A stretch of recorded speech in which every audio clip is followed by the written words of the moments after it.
Hello friends, मैं हूं दिनेश शर्मा और आप देख रहे हैं स्काई दिनेश। स्वागत है इस चैनल में आप सबों का। हम बात कर रहे थे एक्सरसाइज 13.1 कक्षा 10वीं की। इसमें इससे पहले 6 क्वेश्चन मैंने करवा दिया है। आज 7वां क्वेश्चन की बात करेंगे। तो चलिए सीधा बिना कुछ समय को गंवाए हुए 7वां क्वेश्चन को देख लेते हैं कि 7वां क्वेश्चन आखिर क्या है। 13.1 चैप्टर है पृष्ठीय क्षेत्रफल और आयतन। देखिए क्या बोल रहा है 7वां क्वेश्चन। कोई तंबू बेलन के आकार का है जिस पर एक शंकु अध्यारोपित है। यदि बेलनाकार भाग की ऊंचाई और व्यास क्रमशः 2.1 मीटर और 4 मीटर है तथा शंकु की तिर्यक ऊंचाई 2.8 मीटर है, तो इस तंबू को बनाने में प्रयुक्त कैनवास का क्षेत्रफल ज्ञात कीजिए। साथ ही साथ 500 रुपया प्रति मीटर स्क्वायर की दर से इसमें प्रयुक्त कैनवास की लागत ज्ञात कीजिए। देखिए क्वेश्चन क्या बोल रहा है। एक कैनवास है, कैनवास समझ रहे हैं, अभी आपको बताते हैं। आप घुमंतु को देखते हैं, वो घूम घूम के कहीं भी अपना जाके डेरा डाल देता है। वो देखिएगा कि एक तंबू बनाता है। कोई चौकुट्ठा वाला घर बना लेता है, कोई वर्गाकार घर बना लेता है, कोई आयताकार घर बना लेता है, तो कोई गोल वाला घर तंबू से बना लेता है। नहीं तो चलिए देखिए, अभी तंबू से घर बनाता है और उसका कुछ ना कुछ दिया हुआ हाइट वगैरह दिया हुआ है। तो पहले तंबू से हम एक घर का निर्माण कर लेते हैं जो बनाया गया है, ठीक है, कैनवास से। चलिए देखिए, बोला बेलनाकार का है कैनवास। जो भी कैनवास है वो कैसा है, बेलनाकार का है। तो बेलनाकार का बना दिए हम। यहाँ पे बोला इस पे एगो शंकु आकार का अध्यारोपित है। यहाँ पे फिगर देखिए, फिगर बना रहे हैं, इस पे एक शंकु अध्यारोपित है। शंकु अध्यारोपित कर दिए, कोई दिक्कत नहीं। अब शंकु अध्यारोपित कर दिए। देखिए इसमें बोल रहा है अध्यारोपित है यदि बेलनाकार भाग की ऊंचाई 2.1 हो।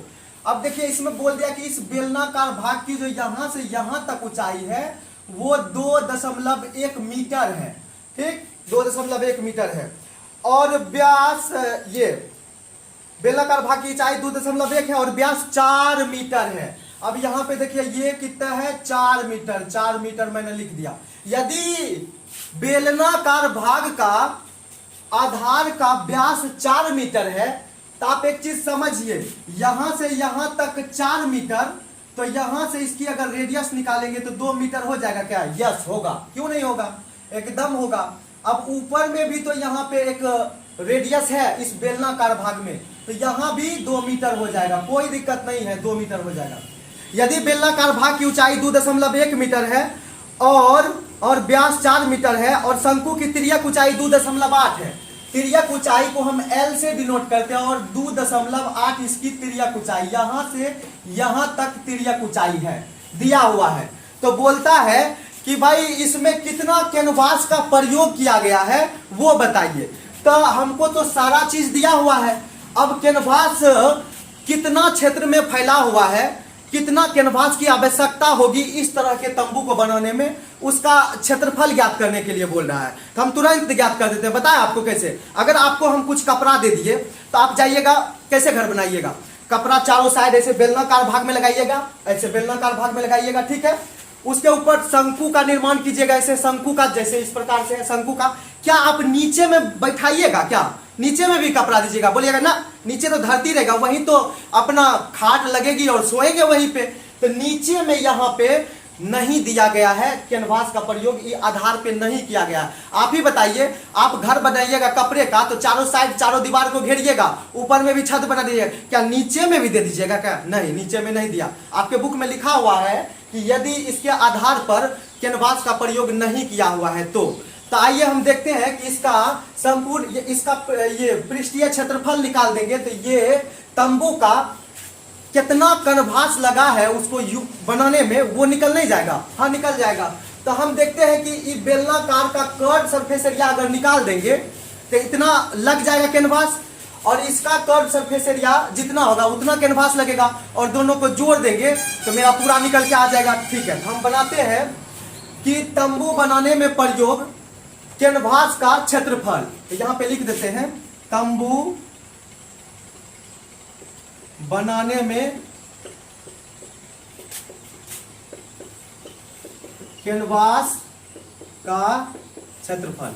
अच्छा, तो कितना लगेगा इसमें, कपड़ा का प्रयोग होगा वो निकालते हैं। तो सबसे पहले आप निकालिएगा बेलन का कर्व सरफेस एरिया। हम लिख देते हैं बेलन का कर्व सरफेस एरिया प्लस और क्या निकालिएगा, शंकु का कर्व सरफेस एरिया। ठीक है, हम निकाल लेते हैं शंकु का कर्व सरफेस एरिया। अब देखिए आपको दोनों का फॉर्मूला प्रूफ करके बता चुके हैं, तो आप पिछले वाले वीडियो में जाइए अगर नहीं देखे हैं तो। देखिए बेलन का कर्व सरफेस एरिया क्या होता है, तो बेलन का कर्व सरफेस एरिया होता है 2πRH प्लस, अब शंकु का कर्व सरफेस एरिया, शंकु का वक्र पृष्ठीय क्षेत्रफल क्या होता है, πRL, तो हम लिख देंगे πRL। इसी दोनों को जोड़ देंगे तो जितना यहाँ पे कैनवास लगा है और जितना यहाँ पे लगा है वो जोड़ देंगे तो पूरा तंबू बनाने में कितना कैनवास का प्रयोग हुआ है वो नहीं निकल जाएगा, यस निकल जाएगा। अभी जोड़ते हैं हम यहाँ पे, देखिए πR और πR कॉमन आ रहा है तो कॉमन कर लेंगे, तो πR कॉमन आ रहा है तो πR कॉमन, यहाँ पे बच गया 2 और यहाँ पे बच गया H प्लस, अब यहाँ पे πR तो बाहर ही निकल चुका है तो बच गया सा खाली L, तो L का मान यहाँ पे रख देंगे।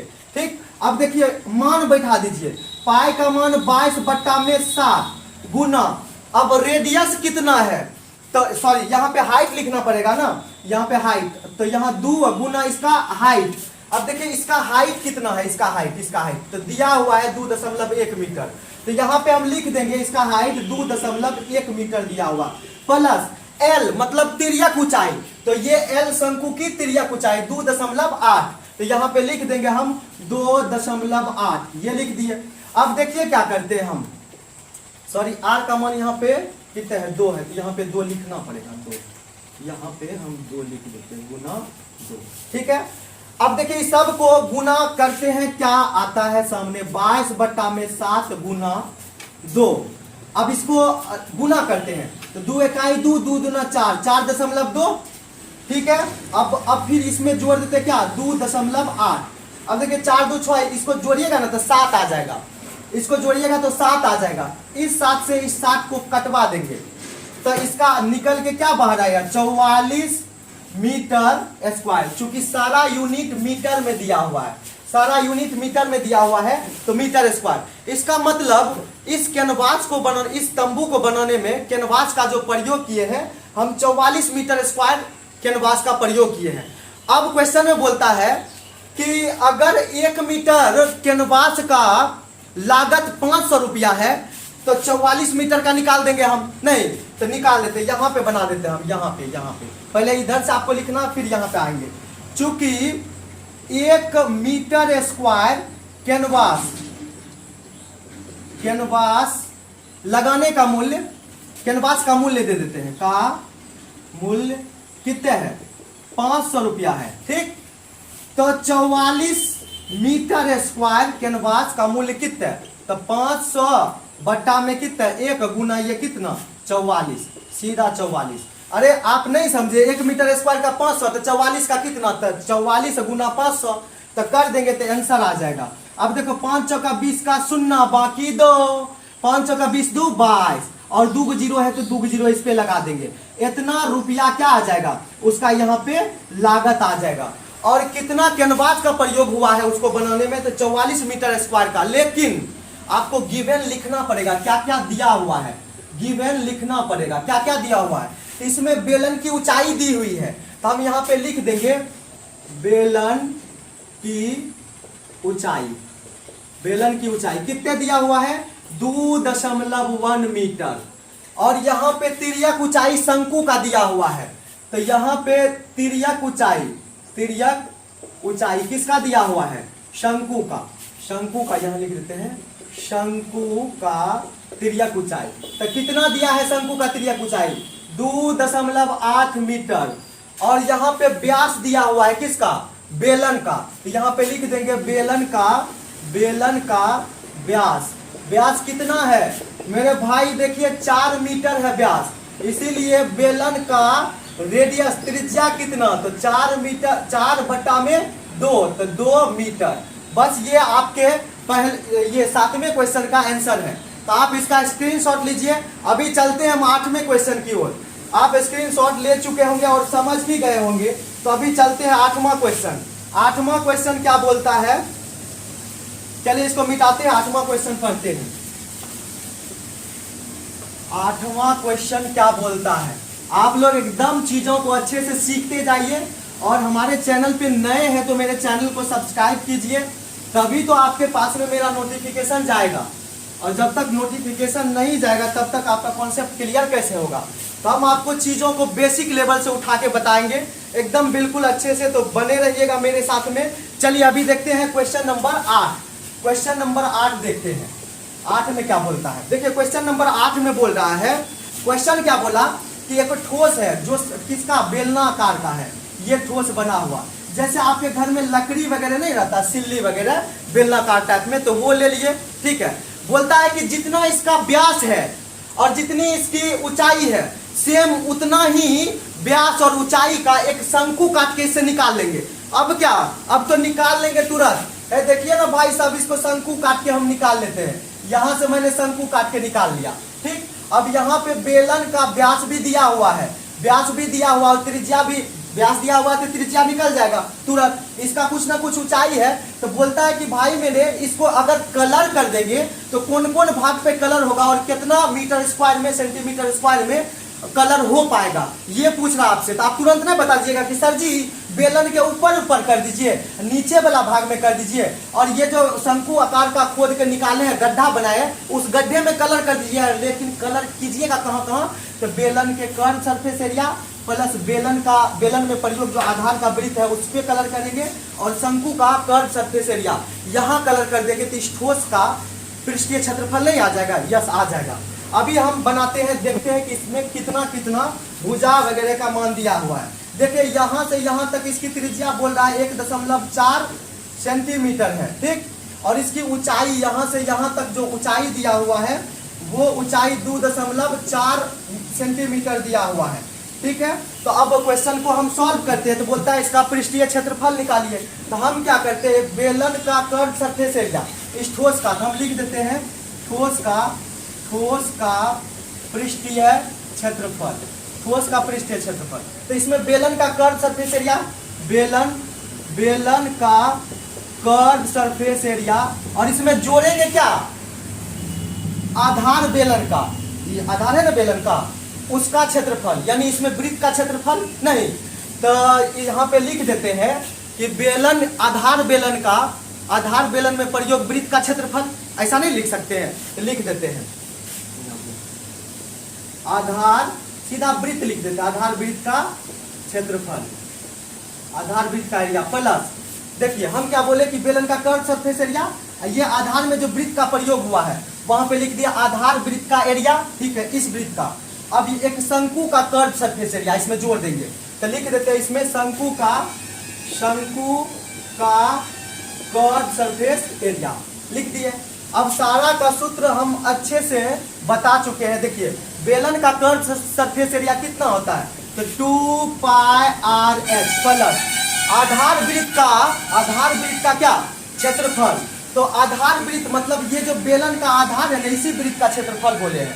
तो इसका क्षेत्रफल कितना, πr², तो यहाँ पे लिख देंगे πr² प्लस, अब देखिए ये गड्ढा जो खोदे हैं, शंकुआकार भाग का गड्ढा इसमें खोदे हैं, तो इसका कर्व सरफेस एरिया पर पेंट कर देंगे। तो यहाँ पे तो शंकु का कर्व सरफेस एरिया πrl। अब सब में से कॉमन कीजिए चीजों को, यहाँ पे देखिए पाई कॉमन, r कॉमन। ठीक है, तो हम पाई और r को बाहर कर लिए, तो यहाँ पे बचा क्या, पाई आर बाहर और पाई आर बाहर, तो यहाँ पे बचा क्या, 2 बच गया और यहाँ पे h बच गया प्लस। अब देखिए 2 गो r है, 2 गो r में से एक आर को बाहर कर लिए, तो एक आर अंदर में बच गया क्या, यस बच गया। अब यहाँ पे पाई आर तो बाहर ही हो गया, तो यहाँ पे l बच गया, यस बच गया।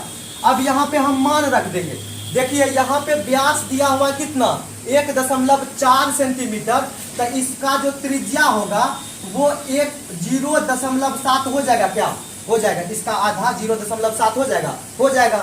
तो अब यहाँ से हम निकाल सकते हैं, यहाँ पे मान रख दीजिए 22/7 गुना रेडियस का मान 0.7, रेडियस का मान 0.7, उसके बाद यहाँ पे 2 गुना h का मान कितना है, यहाँ पे ऊंचाई, तो 2.4 प्लस r का मान 0.7 प्लस l का मान। अब देखिए l नहीं निकाले हैं, ये l तिर्यक ऊंचाई चाहिए ना, तो तिर्यक ऊंचाई हमको निकालना पड़ेगा। तो एल का मान निकालू क्या, देखो ये 0.7 हो जाएगा और इसका यहाँ से यहाँ तक हाइट हो जाएगा, यहाँ से यहाँ तक। तो अभी आपको पता है कि इसका 2.4 सेंटीमीटर हाइट है, 2.4। क्यों, क्योंकि देखो ना पूरे बेलन की ऊंचाई 2.4 सेंटीमीटर है, तो ये पूरा बेलन की ऊंचाई है तो 2.4 सेंटीमीटर और त्रिज्या इसका 0.7, तो त्रिज्या इसका 0.7। अब देखिए आपको यहाँ पे एक समकोण त्रिभुज बनता हुआ दिखाई दे रहा होगा, यहाँ पे एक समकोण त्रिभुज। अब समकोण त्रिभुज में L बराबर आप जानते हैं, इसमें H बराबर जानते हैं। तो यहाँ पे हम जब शंकु पढ़ा रहे थे तो उसमें बताए थे कि अगर L का मान निकालना हो तो √H का स्क्वायर, नहीं H का स्क्वायर मतलब इसके हाइट का स्क्वायर प्लस रेडियस का स्क्वायर कर देंगे। मतलब हम लगाए हैं पाइथागोरस प्रमेय ही, लेकिन यहाँ पे नाम रख दिए हैं, यहाँ पे नाम, इसका नाम L है तो L बराबर √, कितना, इसके हाइट का और इसके आधार का। ये फॉर्मूला प्रूफ कर चुके हैं कैसे होता है क्या होता है। आइए अभी इसका निकालते हैं। रूट का अंडर कितना, H का मान कितना 2.4 का स्क्वायर प्लस ये R का मान कितना 0.7 का स्क्वायर। अब देखिए 24 का स्क्वायर 576 होता है, 576, लेकिन 0.2 अंक के बाद लगा देंगे। ओके, अब 7 का स्क्वायर 749 होता है, लेकिन 0.2 अंक के बाद लगा देंगे। जब इसको आप ऐड करेंगे तो यहाँ पे 6.25 आएगा, 6.25 आएगा। देखिए जोड़ लेते हैं, 576 है और इसमें से कितना जोड़ना है, कितना जोड़ना है 5.76, इसमें जोड़ना है 0.49, तो यहाँ पे 0.49, 9 6 15 के 5 बाकी 1, 7 4 11 1 12 के 2 बाकी 1 5 1 6 आ गया ना, 2 अंक के बाद दशमलव, तो 2 अंक के बाद दशमलव लगा दिए। अगर 625 को आप बाहर निकालिएगा तो कितना आ जाएगा 25, और 25 आ गया तो भाई मेरे इसको क्या करते हैं हम, बाहर जब निकालिएगा ना तो कितना आएगा 625 का 25, लेकिन बीच में वो पॉइंट लगा देंगे नहीं। तो इसका जो L का मान आया कितना आया, L बराबर 2.5, तो यहाँ पे हम लिख देंगे L बराबर कितना, तो 2.5, इतना 2.5 लिख दिए, कोई दिक्कत नहीं। अब जोड़िए घटाइए जो मन है वो कीजिए, 22/7 गुना, इसको खत्म करेंगे तो 7/10 हो जाएगा। अब इसको करते हैं गुना, 4 दूना 8, 2 दूना 4, इतना हो गया प्लस 0.7 प्लस 2.5। अभी सबको ऐड कर देंगे, कितने हैं 4.8, 0.7, 2.5, जोड़ते हैं इसको, 8 7 15 5 20 का 0 बाकी 1 और बाकी 2, 4 2 6 2 8, तो इसका मान कितना हो गया, इसका मान 8 हो गया। इसका मान कितना है 8 7 15 15 5 20 के 0 बाकी 2, 4 2 6 2 8, इस पूरे का मान कितना आ जाएगा 8 आ जाएगा।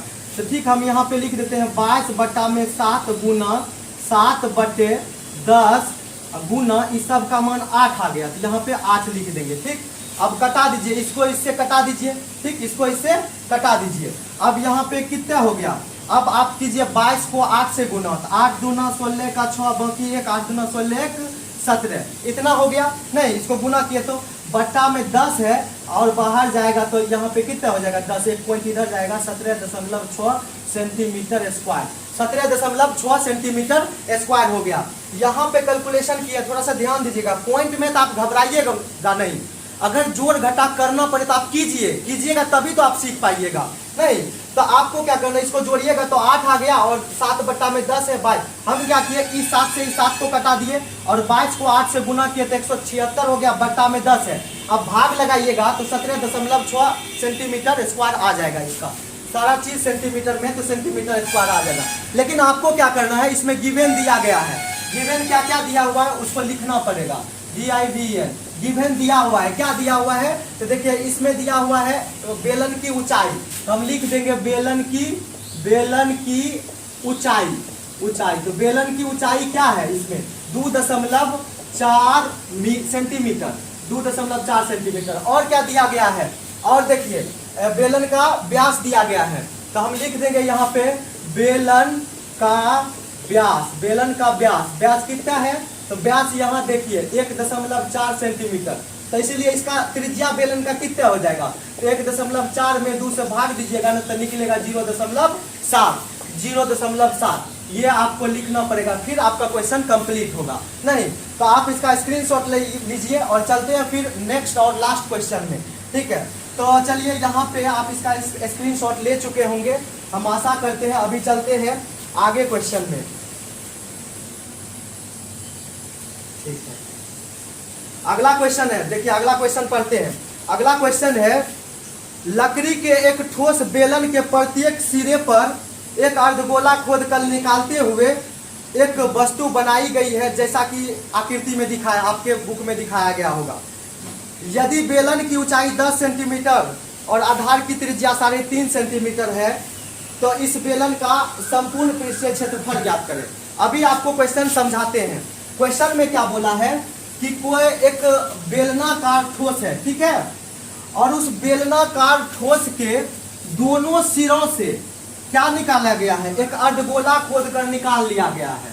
तो अर्धगोला खोद कर निकाल लिया गया है, तो उस प्रकार का जो आकृति बना है उसका पृष्ठीय क्षेत्रफल पूछ रहा है। देखिए यहाँ पे ऐसा फिगर अभी आपको दिखाते हैं। ये देखिए फिगर बना लेते हैं, फिगर बन के तैयार है। देखिए फिगर बन गया। बोलता है कि ये मानिए कि एक लकड़ी का टुकड़ा है, ठीक, गोलाकार है, बेलनाकार का है। अब इसमें देखिए क्या बोलता है कि इससे बेलनाकार एगो गड्ढा खोद लिए, सॉरी अर्धगोला वाला एगो गड्ढा खोद लिए, और यहाँ पे भी अर्धगोला टाइप का एगो गड्ढा खोद लिए। तो बोलता है कि अगर गड्ढा खोद लीजिएगा और नीचे से भी गड्ढा खोद लीजिएगा, तो इसका पृष्ठीय क्षेत्रफल निकालने के लिए जब बोल रहा है, तो इसकी ऊंचाई पहले देखिए 10 सेंटीमीटर, पहले लिख देते 10 सेंटीमीटर, ठीक, और इसका त्रिज्या 3.5 सेंटीमीटर ऐसा दे दिया है। अभी देखिए कि इस ठोस का पृष्ठीय क्षेत्रफल बोल रहा है, तो ठोस के कर्व सरफेस एरिया में कलर कीजिएगा, ओके, और ऊपर में शंकु के कर्व सरफेस एरिया में कलर कीजिएगा, और सॉरी अर्धगोला के कर्व सरफेस एरिया में कलर कीजिएगा, और नीचे अर्धगोला के कर्व सरफेस एरिया में कलर कर दीजिएगा। कि पूरे ठोस का नहीं निकल जाएगा पृष्ठीय क्षेत्रफल, यस निकलेगा। हम निकालते हैं इस ठोस का क्षेत्रफल, ठोस का क्षेत्रफल। अब देखिए ठोस का क्षेत्रफल, तो हम लिखते हैं बेलन का कर्व सरफेस एरिया प्लस ऊपर से जो अर्धगोला निकाले हैं, तो अर्धगोला में पेंट करना पड़ेगा कि नहीं करना पड़ेगा, यस करना पड़ेगा। तो यहाँ पे हम लिखते हैं अर्धगोला का, अब दो अर्धगोला है, ऊपर में एक नीचे में है, तो हम लिख देते हैं 2 गुना अर्धगोला का कर्व सरफेस एरिया, क्योंकि एगो ऊपर वाला एगो नीचे वाला नहीं, तो हम यहाँ पे लिख देते हैं 2 गुना अर्धगोला का कर्व सरफेस एरिया, ऐसा लिख दिए, ओके। अब देखिए बेलन का कर्व सरफेस एरिया 2πRh, और यहाँ पे 2 गुना अर्धगोला का कितना, तो 2πr², इतना हो गया। अब देखिए यहाँ से जो कॉमन आने वाला है उसको ले लेते हैं, 2πr और 2πr कॉमन आ रहा है, तो कर लेते हैं 2πr को कॉमन, इधर बच जाएगा सिर्फ h, 2πr तो बाहर, तो खाली बचा h प्लस, अब इसमें से 2πr बाहर, तो यहाँ पे बचा एगो ई वाला 2 गुना एगो और r बच गया, नहीं बच गया क्योंकि 2 r था। अब मान को रख दीजिए, 2 गुना 22/7 गुना 3.5 को हम 7/2 लिखेंगे, क्यों, क्योंकि हम सोचते हैं 7 से वो 7 कट जाए, नहीं, तो आपका मन है तो आप 3.5 ही लिख सकते हैं, तो लिखिए, लेकिन 7/2 लिखते हैं तो जल्दी से काट देते हैं हम, नहीं, तो चलिए यहाँ पे h कितना है, h 10 है, तो यहाँ पे h का मान 10 रख दिए प्लस 2 गुना r, तो 2 गुना r लिखे, तो एगो r का मान कितने 3.5, तो 2 r का मान कितने, तो 7, तो यहाँ पे हम डायरेक्ट लिख दे 7 क्या, ओके 7 लिख दिए। अब देखो क्या करते हैं, 7 5 35, 0.5 बार में ये गया, ठीक, ये गया। अब देखिए क्या करते हैं, यहाँ पे 22 दूना कितने हो गया, 22 दूना 44, चलो यहाँ पे 10 7 17 हो गया ना, इधर पहले इसको कर लेते हैं। तो देखो इसका मान होता है आधा, 0.5 का मान होता है आधा, तो इससे ये खत्म नहीं, तो यहाँ पे 22 गुना 17 खाली नहीं बच जाएगा। अरे हम क्या बोले कि 0.5 को आधा लिख सकते हैं, आधा गुना ई 2 किए तो ई 2, ये आधा से ई 2 खत्म, तो एगो बचा खाली कितना 22, एगो बचा खाली 22, और इधर से 10 7 17, तो 17 गुना 22 कर देंगे, ठीक है, तो कर दो, तो 17 दूना 34 का 4, बाकी कितना, बाकी 3, और 17 दूना 34, 35 36 37 374, और इसका क्या सेंटीमीटर स्क्वायर। लेकिन यहाँ पे गिवन दिया गया है क्या, तो लिख दीजिए GIVN। गिवन क्या क्या दिया हुआ है, बेलन की ऊंचाई, बेलन की ऊंचाई, बेलन की ऊंचाई कितना, तो 10 सेंटीमीटर दिया गया है। उसके बाद क्या दिया गया है, बेलन की त्रिज्या, हम लिख देंगे बेलन की त्रिज्या, बेलन की त्रिज्या, बेलन की त्रिज्या। ओके, तो वो कितना है, 3.5 सेंटीमीटर। तो इस तरह से आज ये क्वेश्चन हो गया है, आज का क्वेश्चन समाप्त हो गया और आपके 13.1 चैप्टर का भी अंत हो गया है।